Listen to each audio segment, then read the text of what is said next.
Zile Kupeka. My name is Tutuzile Kupeka. I'll be your life sciences teacher for these revision classes. So the topic for today is gaseous exchange. We're starting with term 3's work. I hope you can show a show of hands with those in class.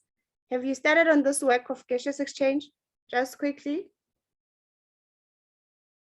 Hands up, thumbs up, yes, in the chat box, anything really.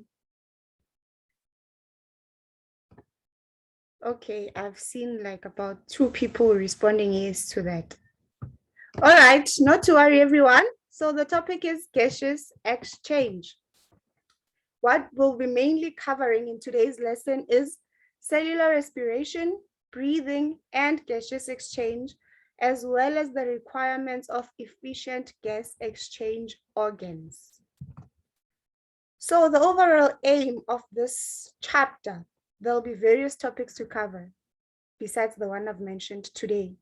So the ones I've mentioned today are the ones we start with, but as we move along with the weeks, we'll cover the other sections as well, such as the structure, location, and adaptations of the ventilation system, structure of the gaseous exchange system. We'll be able to label it, We'll be doing ventilation of the lungs, human breathing system, quite a lot of those things. And then lastly would be the effect of altitude on gaseous exchange. So to get started, just anyone who can tell me, how do cellular respiration, breathing, and gas exchange relate to each other? Those are 3 terms that people usually confuse with one another. Maybe if you're to be asked now in a multiple choice question, most people never get it right. Ne? They confuse them, but now we're going to check out how they relate to one another. So in my diagram over here, I'm showing you, okay, here's my laser. We've got unicellular organisms. These are us, human beings, ne? As well as some plants. Unicellular is one single-celled organisms, my bad. Multicellular organisms are the plants and the animals, right? So these processes occur differently in these different types of organisms. The key focus here for now will be multicellular organisms, which are the plants and animals. Plants use stomata. Plants have stomatas. Animals use tracheoles, gills, lungs, ribs, muscles, and diaphragms, depending on which animal we're talking about, right?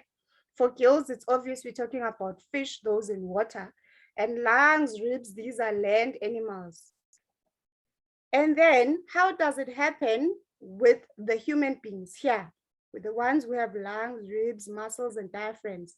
It occurs, they assist, these organs here assist with the process of breathing.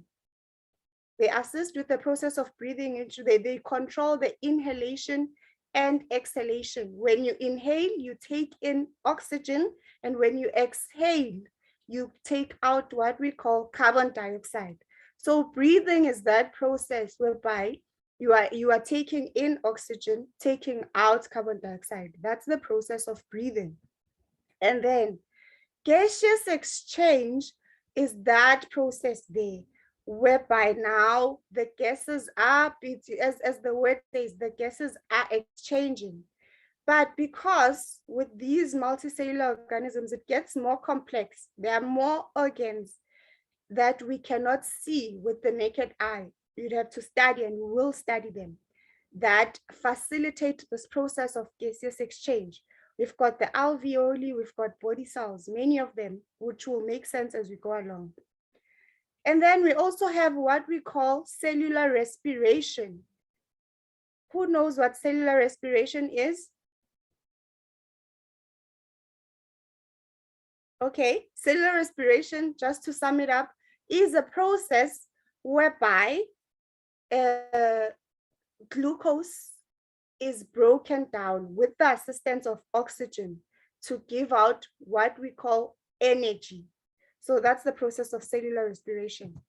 But we will come back and get more into those terms. In this particular topic, we will be learning the relationship about the relationship between cellular respiration, breathing, and how we get oxygen from the atmosphere and release carbon dioxide.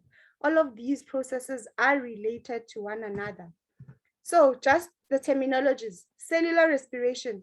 This is a chemical process that takes place in cells whereby oxygen breaks down glucose. Like I just told you, you have glucose and you have oxygen as the inputs. That will be broken down in that reaction to produce energy. Energy is produced in the form of ATP. You produce also carbon dioxide and water. So that is the process of cellular respiration. Whenever you hear the word cellular respiration, you definitely know there is glucose and oxygen as the inputs, and the outputs of that reaction are energy, carbon dioxide, and water. Carbon dioxide in this case, remember, it's also involved in the processes of breathing and gaseous exchange, right? And these are the gases we just spoke about right now. The gas oxygen here, it's the input. And the output is the gas called carbon dioxide.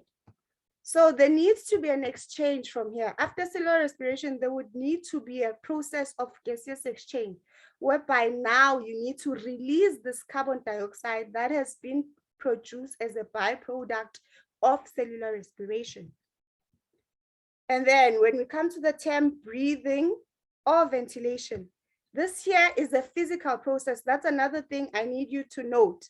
Cellular respiration is a chemical process because we have a breakdown of substances there, right? Glucose and oxygen. But with breathing, it is a physical process. And that's why I showed you those organs, the lungs and the diaphragms. They're physically active in allowing this process to take place.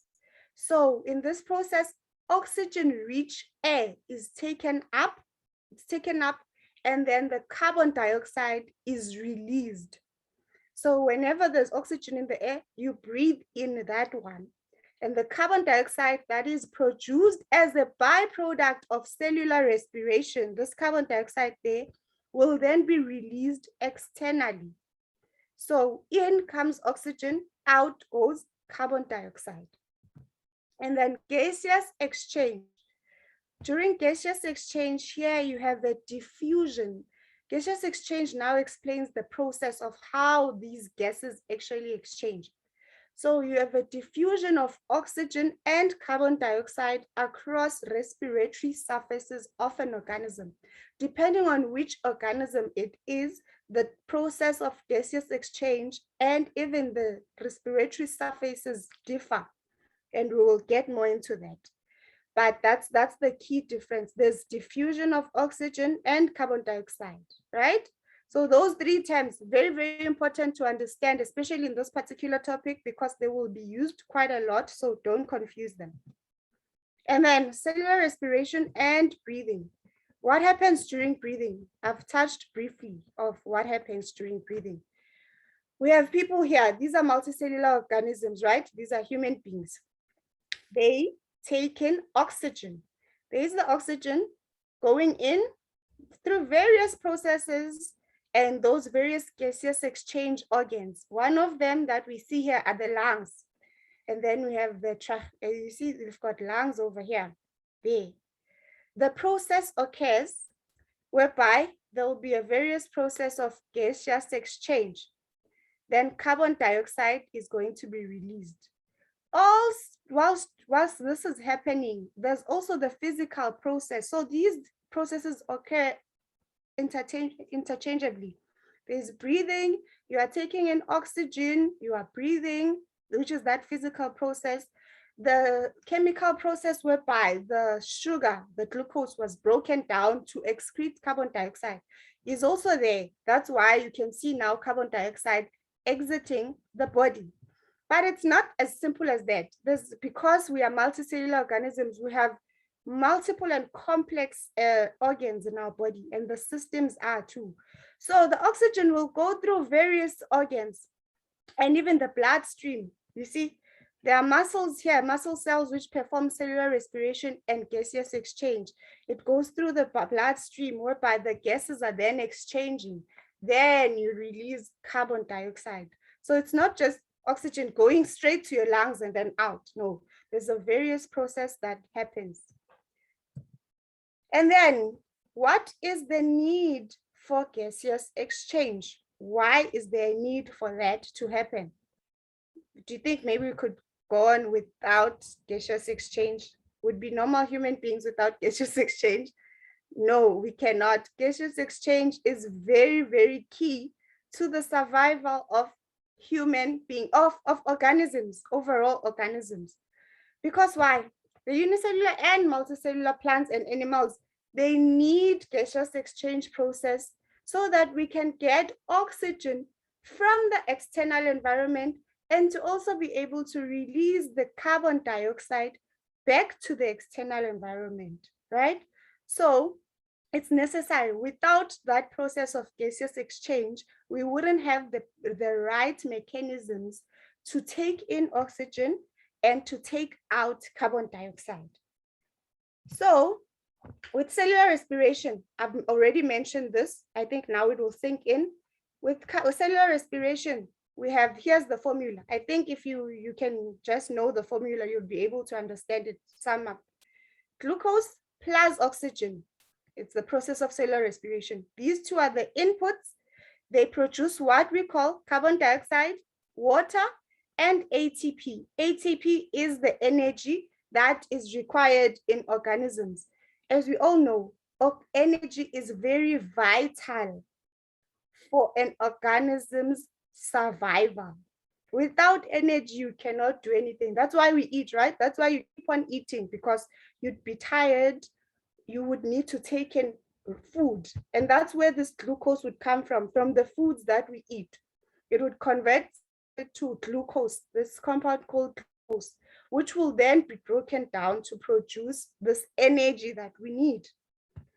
So that's why you need energy. Every aerobic organism meaning oxygen there. Whenever you hear the word or aerobic, it's oxygen. You require energy to survive. You can do absolutely nothing without energy, especially as a multicellular organism, right? So you do need that energy. But what happens in that process is what we call this byproduct also, which is carbon dioxide. This you cannot run away from. It is a byproduct of cellular respiration. So this shows us that the carbon dioxide is produced in our bodies through that process of cellular respiration. Now it needs to come out to your body.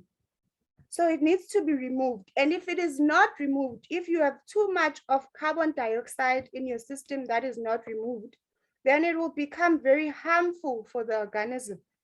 It will become harmful and could cause many defects in the body. So let's say there's a problem with your gaseous exchange organs, like you have a lung problem. You see, then the processes of gaseous exchange do not happen efficiently as they are supposed to.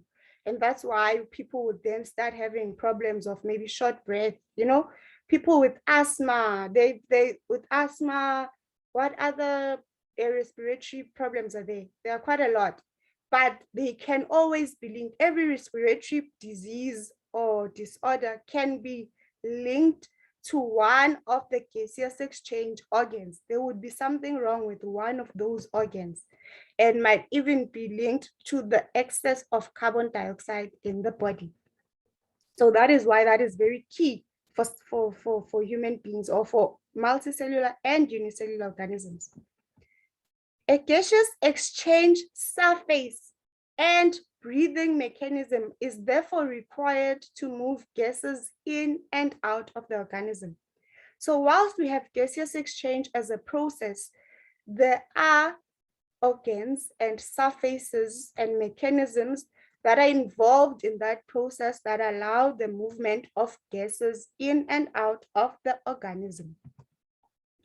So now that we know this, we know now that we do need, in the process of gaseous exchange, there are gas exchange organs, right?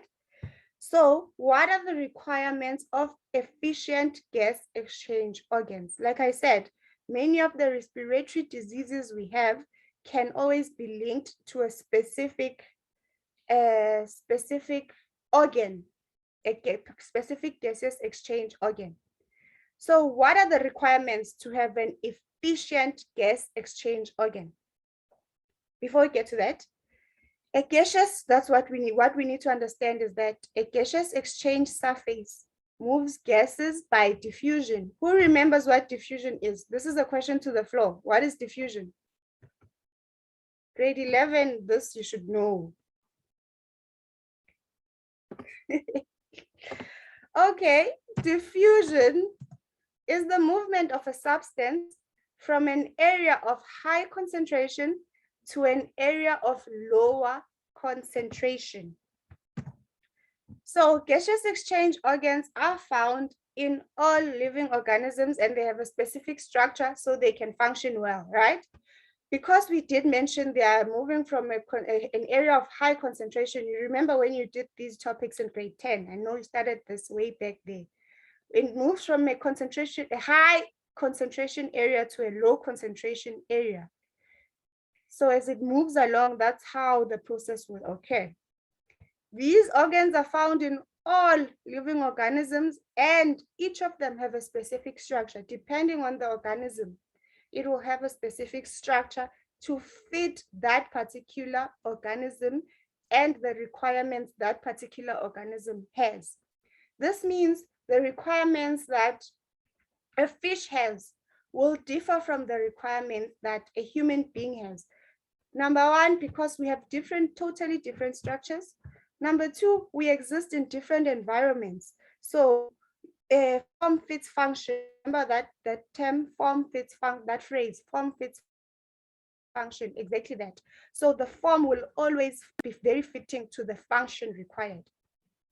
So back to the efficient gas exchange, the requirements that a gaseous exchange surface must have. It must have a large surface area. For those who do chemistry, you would remember that to speed up a chemical reaction, you would need a large surface area. So a large surface area speeds up a chemical reaction. This is similar to this. This is though a gaseous exchange, right? This is gases. So with a larger surface area, I want to try and draw it for you here.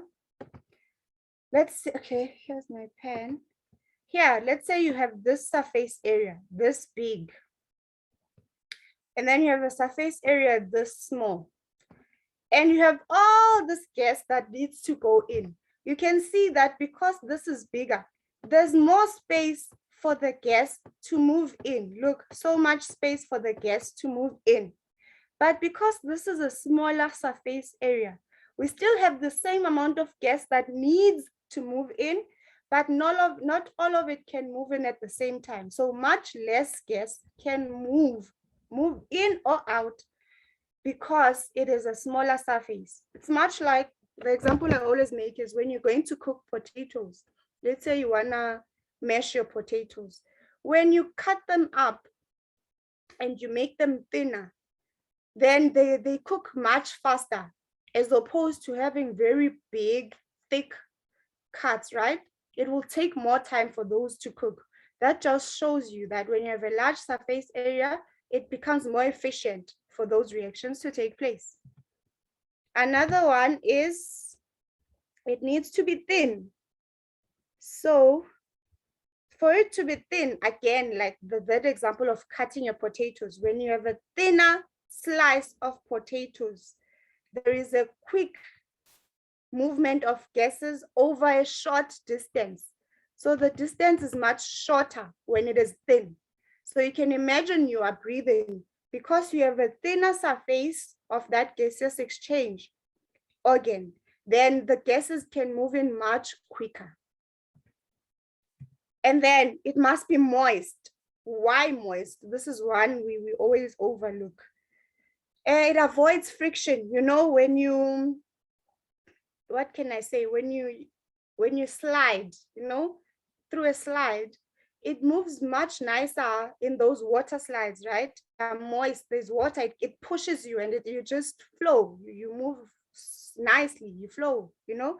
But if it's dry, there's friction and then it affects movement. It almost stops or prevents it from happening efficiently and effectively. So to allow for an efficient diffusion of gases and to prevent the surface from drying out, this surface needs to be moist, right? And then it needs to have a good transport system. This, you can just think of it in general terms. If you want to get to a place much quicker, let's say you've set your time and you want to get there now, what's the time now? 10:22. I want to get to a place at 11 by 11 a.m. Depending on the mode of transport, if you want to walk, you might get there a bit later. If you want to take a car, you might get there faster, or a motorbike. Or example is going to Durban from Joburg. When you fly, you get there much quicker than if you were to take a bus, you know? It's that good transport system we're talking about. To be more efficient, you will need to have a good transport system. This transport system are various other smaller organs in this body, in these different body types that assist and allow for the movement of gases in the system, in this system. So this helps move gases. The good transport system will help move the gases from the external environment to the exchange surface and from there to the cells of the body. This includes the trachea and bronchi, which you can find in these multicellular organisms such as human beings, or tracheoles, which you will find in insects, right? So the good transport system allows for that efficient movement, allows for that. As opposed to maybe, I used to use taxis a lot, you know, you would wake up very early in the morning just to get to work, probably at 8, much like everyone else. But people who use their own cars would leave their homes much later, but we'd all get there at the same time. Because when I used to get to the taxis, there'd be a long queue, first of all. You're standing in the long queue, and chances are that taxi, when we get to a certain spot, we'll be exchanging, getting into a different taxi so we can go to where we are going. So that transport system might not be as efficient in certain circumstances, right? So for this particular one, you need a good transport system. And then another requirement is that it needs to be protected. This surface, this gaseous exchange surface, needs to be at all times protected. This is very key to a human being's or to an organism's survival, not just human beings, all these organisms. Gaseous exchange is very key to the survival. If your organs cannot get in oxygen, or that then you'll die because you need oxygen to survive. If you cannot get out carbon dioxide, it will be toxic to your body, and that too could even result in death. So this is a matter of life and death. Therefore, organs and surfaces that are responsible for this very important process must be protected.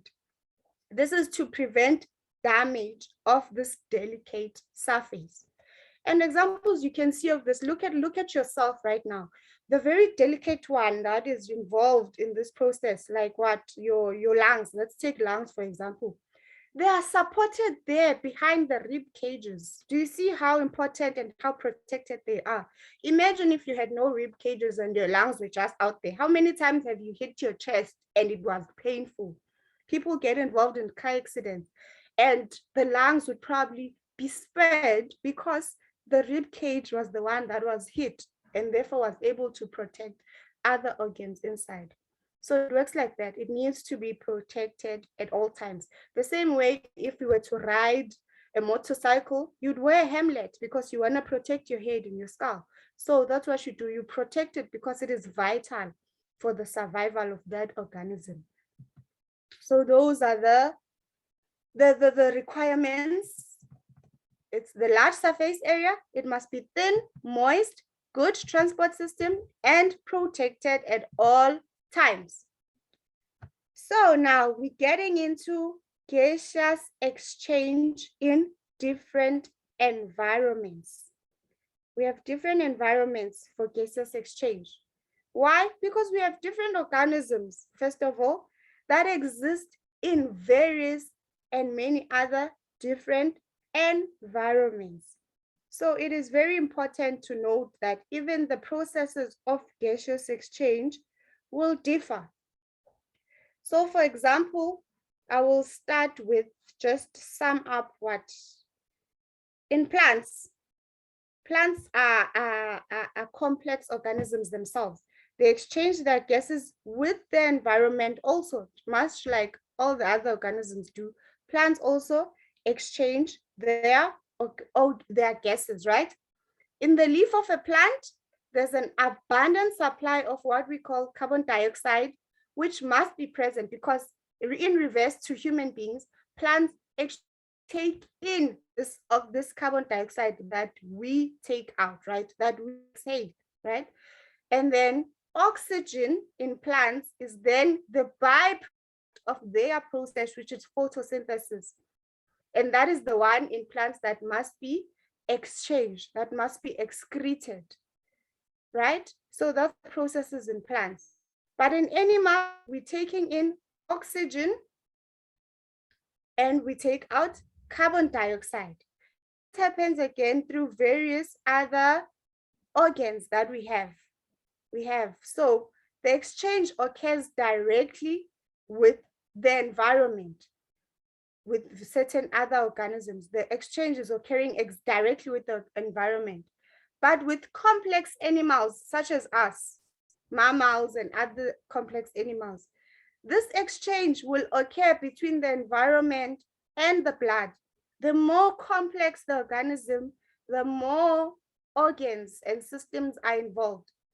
With us human, with plants, it's that simple. It's like it's the leaves. You can see with the leaves, most processes occur there.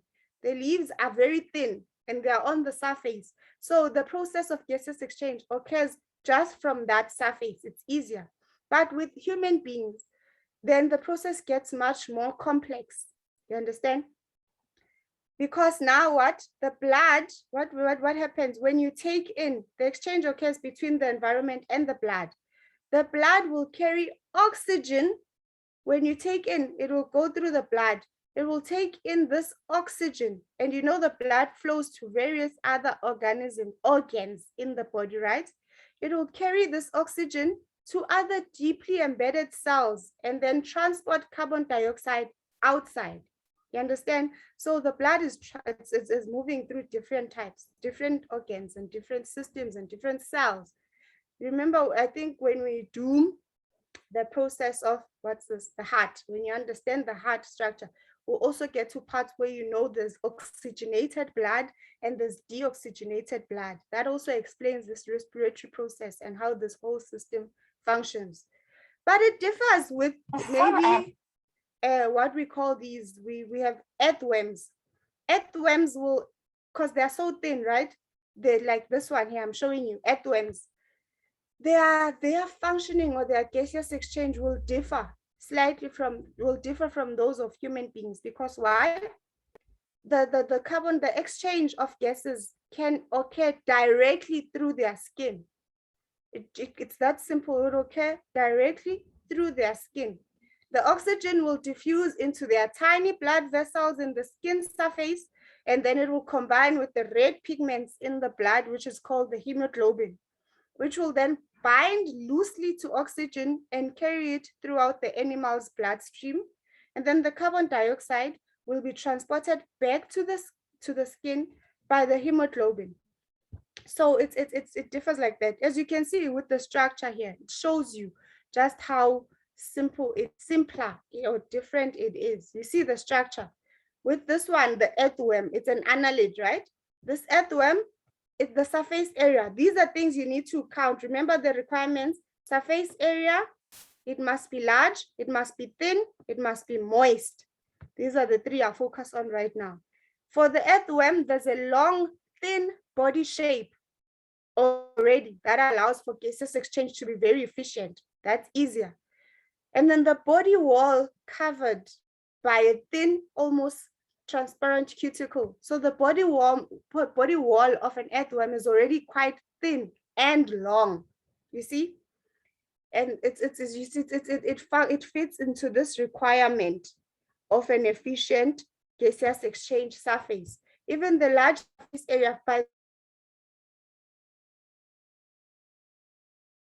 area and the moist surface, and earthworm is always so moist because it secretes mucus, right? You'll never find an earthworm dry because it's continuously secreting mucus and then other body fluids as well. So it's constantly moist. It also lives in moist soil. It avoids sunlight. It feeds at night. All of these things help keep it moist at all times. So that's another requirement that is responded to, that surface area that allows for the efficient gaseous exchange. And then it's a well ventilated mechanism. Remember the well ventilated mechanism? There, it's well ventilated. Those capillaries, the blood capillaries of the earthworm are very close to the skin. So by them being very close to the skin, they ensure that the gases diffuse from the surroundings through the skin, the capillary walls, and in and out of the blood. Easy. This process is much easier because of the simpler structure of this organism. I want us to compare it to what a human being here. This is a mammal, a human. I've got 5 examples here, but this come to the human being, the mammal. The average here with this mammal here, the walls, you see with this one, they speak more of walls of the alveoli. We are speaking of lungs. You're speaking of other structures inside the human being that you can't readily see by looking at the human being, as opposed to when we were looking at the leaf, as I've mentioned with plants, the leaves, it's thin already and the exchange occurs simpler, as well as the earthworms where it's thin and everything is just occurring quite simply. You see the structure here of the earthworm. But with human beings, there are various other structures involved inside there. For protection, the lungs are protected by a rib cage. And then the mammals use gaseous exchange systems and the concentration gradients. Remember when we spoke of diffusion from a high concentration to a lower concentration. And then once this oxygen is inside the red blood cells, it is a closed circulatory system that will then transport oxygen to all tissues in the body. And then the reverse occurs for carbon dioxide. So it's very protected because it's so complex. There are various other systems, various other organs, various other surfaces involved in this process, right? So that is our point there. I think we will end there with that. Next week, we will take on the human gaseous exchange. Then a short exercise just to wrap up what we've covered today. By what process is energy obtained from food? I've mentioned this. The process whereby we obtain energy from food is cellular respiration. And then what is the intake of oxygen and output of carbon dioxide at a respiratory surface called? That is gaseous exchange. You see the difference, how they could ask you these questions differently. This is how. The process energy obtained from food is cellular respiration. Why do we say that? Remember we said it breaks down glucose plus oxygen, which will give you water, carbon dioxide, and energy. So where's that sugar coming from? That glucose, it came from food. So here's the key thing to remember. That's the process of cellular respiration. And then the intake of oxygen and output of carbon dioxide at a respiratory surface is called gaseous exchange, because here you see an exchange of gases, an intake of oxygen in exchange of an output of carbon dioxide. There's an exchange happening there. That's what the process is called. And then another exercise here, just to help you understand the differences and maybe help you remember. When we deal with the human body, let's say we compare a human body with a candle, just a simple thing. In a human body, you burn what? You burn food. In a human body, we burn food which we have seen in cellular respiration, right? In a candle, we burn what we call wax. In a candle, we burn wax. What is given off as we burn this food in a human body? You give off heat. Heat is given off. Or even what? You can say heat or you can say energy. Excuse my handwriting. Even in the candle, the same will be given off heat, because you see now the wax is burning, there's heat. What gas is needed to keep it going? What gas do you need to burn this food? Remember, with the cellular respiration, we need oxygen to be able to burn that food. So the process of cellular respiration would not take place if we did not have an input of oxygen, because it's needed to keep that gas burning. Even with a candle, you need oxygen for the fire to burn. Without oxygen, the fire wouldn't burn. Used as a byproduct or waste product. It is carbon dioxide. So these processes are similar, right? It's just that we burn different things, but the inputs and the outputs are almost similar. So that is our recap of today's session. And then sources used here, I mainly used the Via Africa Grade 11 Learners Book, and the material, most of the material was sourced from the Department of Education's website. So if you could go there, you would be able to find a lot of other material that can assist you in your studies.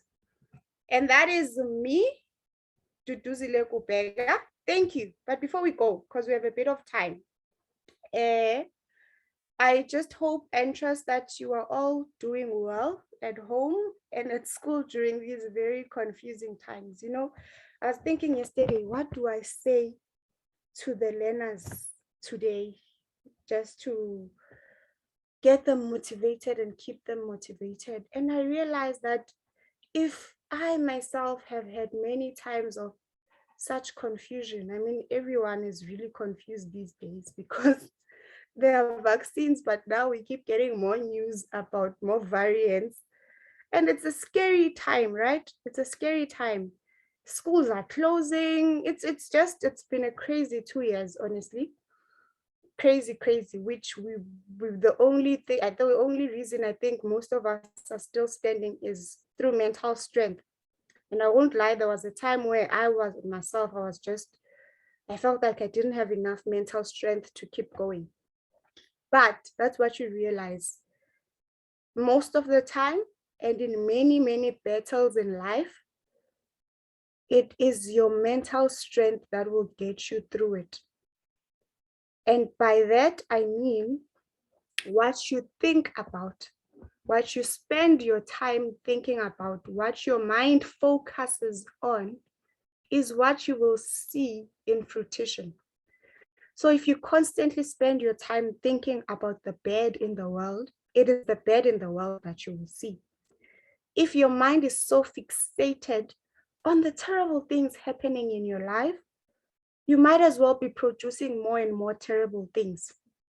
But if you fix your mind on things that you want, fix your mind on things that you hope for, fix your mind on things that make you happy, that bring you peace, that bring you calmness, it is those things that you will soon start to realize, because what we do not understand and what we take lightly is how powerful we are as human beings. You as a human being, no matter how old you are so powerful. Because what you'd imagine that what the things you probably have now are things you've once thought about, things you've once wished for, things you've dreamed about. You are in grade 11 today because you once at some point in your life thought, hey, I want to pass and I want to get to grade 11.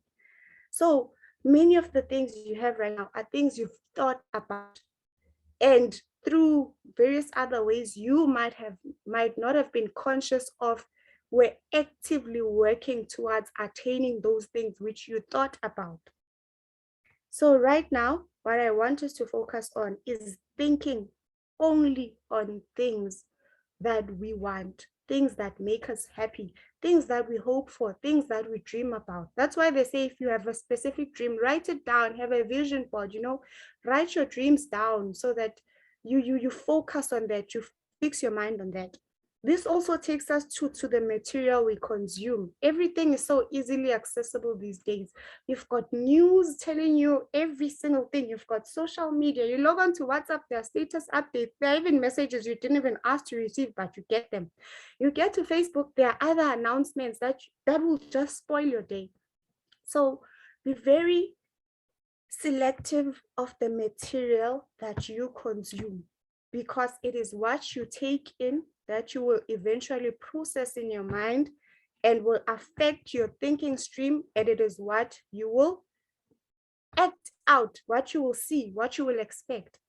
So if you fix your mind on maybe just studying, then you will probably do better in school.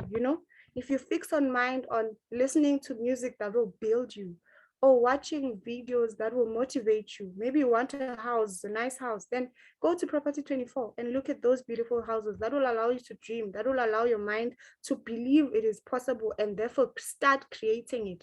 And thereafter, your actions will work towards creating that which you dream about, that which you think about. So my message to you today is the power of thought. What we think about has so much more power than we realize. When you are sick, when you are terribly sick, most of the time, the people who lose the battle, and I'm not saying because people die because they gave up. No, I'm just saying oftentimes when people are diagnosed with a specific disorder, let's say they tell you have 2 months to live, many people just die before that 2 months is up because they give up. From their very mindsets, they give up fighting. They give up everything because they think, oh, might as well. But others fight. Others choose to see the positive. Others choose to strive for the positive. And can we be those people today who choose to see the good even when it might seem bleak, who choose hope in times of distress, who just choose the better side, who choose the positive in everything, and watch how your world will change. So even the power of your words, right? Even what you say, I'm going to say to you, all the best, may you pass. Don't ever use the words, hey, I won't fail. Rather say, I will pass. It's the positive in what you think that will then be produced in your life. And that's literally everyone who goes through the same thing. It's not just you because you are younger. We all go through the same things. But let's fix our minds on things we want. Let's fix our minds on things we hope for, and we will definitely reap them. All the best. You can catch me on this email address for more explanations. Thank you so much, guys. Bye.